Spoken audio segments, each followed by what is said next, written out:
tahan cukup lama di level yang berada di level yang cukup tinggi gitu ya. Ketika mendengar hal ini dari Bank Indonesia, apa tanggapan Anda, Ibu? Well, otomatis kita sebagai pelaku pasar selalu happy ya, karena kan otomatis pada saat suku bunga itu diturunkan, secara overall kita berharap itu berpengaruh pada pertumbuhan ekonomi secara general. Jadi kita berharap dengan adanya interest rate yang turunin, ya otomatis orang mulai spending. Ya, secara general ekonomi seperti itu. Cuman kalau efek dampak langsung itu mungkin kalau kita lihat dari KPR. Mungkin kalau KPR itu biasanya dari penurunan suku bunga dari pemerintah sampai bunga KPR turun tuh bisa 2-3 bulan. Jadi memang nggak direct ya, oh hari ini turun, besok harga KPR turun. Karena memang pasti dia menyiapkan program-program. Cuman kalau kita lihat even generally banyak bank itu menawarkan suku bunga yang sangat menarik. Jadi terutama hari ini kalau saya lihat beberapa bank yang kita bekerja sama itu mungkin saya juga nggak bisa bayangin harganya itu sangat menarik sekali. Jadi walaupun mungkin mereka belum turun, tapi rate-nya tuh sudah banyak yang misalnya fix 5 tahun bisa di bawah 5%. Jadi kita pikir sih itu tetap selama kondisi seperti ini sangat membantu. Terutama kalau buat kayak Medline karena 80% lebih daripada pembeli kita adalah pengguna KPR, mereka first time home buyer pengguna KPR, itu memang menarik. Selain single digit, tapi juga karena rate-nya sangat-sangat murah. Kalau ditanya sudah turun belum, saya bilang tadi memang kita cek berapa bulan itu belum turun, tapi hari ini aja masih bagus.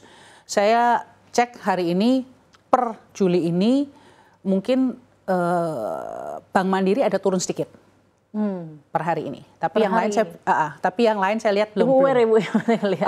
Ya kita kan harus update lah ya. Dalam artian kalau kita ngomong suku bunga KPR kan customer kita kan menggunakan itu ya 80% lebih hampir 90%. Jadi pasti pertanyaannya adalah suku bunga gitu kan.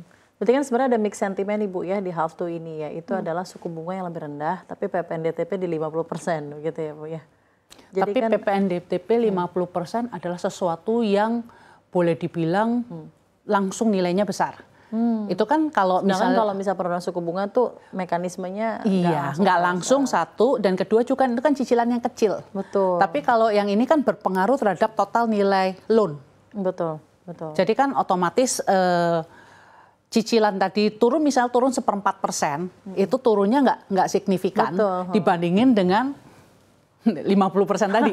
Jadi masih cukup, terutama buat mereka yang ya memang untuk rumah-rumah yang di bawah 2 miliar ya, otomatis kan 110 juta ya, kalau 50% kan besar ya. Iya, oke. Jadi memang ternyata walaupun ada mix sentiments ini di half two ini, tapi memang mengenai PPNDTP 50% ini jadi salah satu momok tersendiri ya. Betul. Untuk hal masih mengenai PPNDTP 50% ini, kira-kira apa strategi apa yang akan dikerahkan oleh Medline untuk marketing sales effortnya, dan kira-kira juga saya ingin tanyakan kepada Anda, proyek residensial di mana saja yang mungkin Anda yakini bisa menjadi kontributor utama capaian marketing sales perseroan regardless ada penetapan PPNDTP di 50% Ibu? Yang pasti mungkin kalau kita saat ini kita sedang proses buka proyek baru di Kertajati. Jadi kita baru launching, jadi memang itu totally new market dan itu memang di harga yang masih di 500 jutaan ya. Jadi karena itu baru kita sekarang mencoba menambah proyek-proyek yang kelasnya untuk di harga itu. Walaupun memang tidak 100% PPNDTP, tapi kita berpikir bahwa ya tetap selama masih bisa dimaksimalkan, kita berusaha maksimalkan. Dengan apa? Karena kita tadi ngelihat portfolio kita kan sebetulnya selama ini ada middle low, middle sama middle up. Nah, jadi kebetulan yang middle low sama middle yang memang bisa mempergunakan PPNDTP, sedangkan middle up nggak bisa. Nah, jadi makanya kita juga berusaha menambah proyek baru yang untuk kelas menengah dan menengah bawah, yang maksudnya yang harganya masih di bawah 1 miliar, sehingga itu bisa memaksimalkan PPNDTP tadi. Karena kan ada angka maksimal yang bisa kita generate dari existing project. Tapi dengan kita menambah project di kelas harga itu kan otomatis itu akan membantu penjualan juga. Betul sekali. Ibu kedepannya bagaimana upaya perseroan untuk memenuhi kebutuhan pendanaan ekspansi di masa depan? Saya sih kalau ekspansi kita masih internal cash flow sudah pasti. Kita juga sangat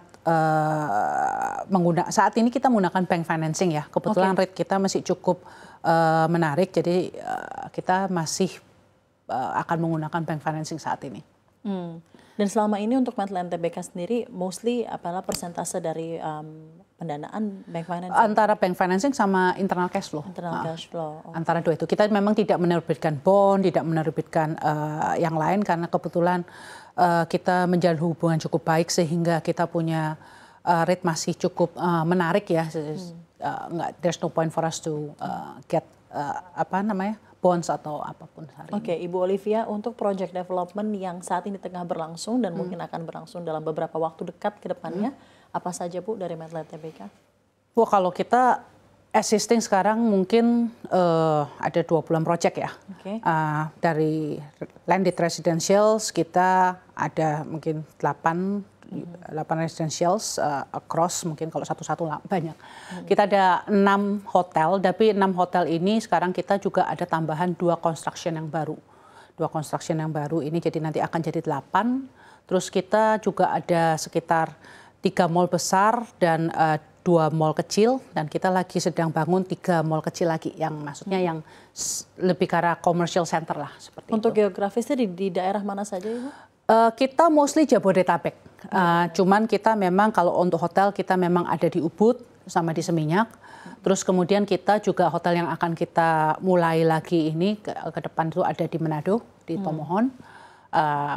Tapi mostly tetap Jabodetabek sama mungkin kayak Kertajati, Cirebon tuh hotel ya. Kalau perumahan kita memang masih di Jabodetabek. Apakah land bank memang banyak kalau Medline itu di Jabodetabek ya Bu? Ya. Karena kita ya mungkin tadi kan seperti katakan bahwa kita boleh bilang kayak rajanya Bekasi lah, kita yang pertama lah kita mungkin ketika orang yang Bekasi pasti tahu Metropolitan Mall gitu. Iya, yang lain semua masih sawah gitu kan, sawah-sawah. Mungkin malah belum lahir. Jadi kita udah diriin mall ketika banyak belum lahir. Jadi kita legend lah boleh dibilang. Dan itu yang kita berusaha copy paste saat ini di Kertajati. Kertajati, Bu. Jadi Kertajati itu kita bikin hotel bintang 4 pertama. Terus kita dekat juga bandara berarti ya? Dekat bandara. Terus sekarang kan kita sudah mulai kembangkan landed residentials. Kedepannya landed residentials itu akan ditambahin dengan ya komersial dan lain-lain. Jadi kita meng-copy paste apa yang kita lakukan di Bekasi, di Kertajati. Jadi memang kita agak-agak nekat, tapi kita selalu menjadi pelopor lah. Kita mungkin selalu berusaha menjadi yang pertama mungkin. Lalu khusus untuk hospitality industry tadi seperti yang Ibu sampaikan ada pembangunan beberapa hotel di Tomohon, di Ubud, di mana satu lagi? Kalau Ubud dan Seminyak sudah jadi, tapi yang itu including manajemen dari hotelnya juga atau yes, kita manage sendiri. Oke, berarti kan tapi dulu awal developer, tapi juga untuk hotel sendiri ada pembangunan dan juga manajemen ya Bu? Iya, karena kita awalnya kan hotel itu juga dari awal kita dari tahun 90-an kita juga sudah manage hotel kita sendiri seperti itu. Terus mall juga kita manage sendiri. Jadi in general kita semua lini bisnis ini kita memang manage sendiri.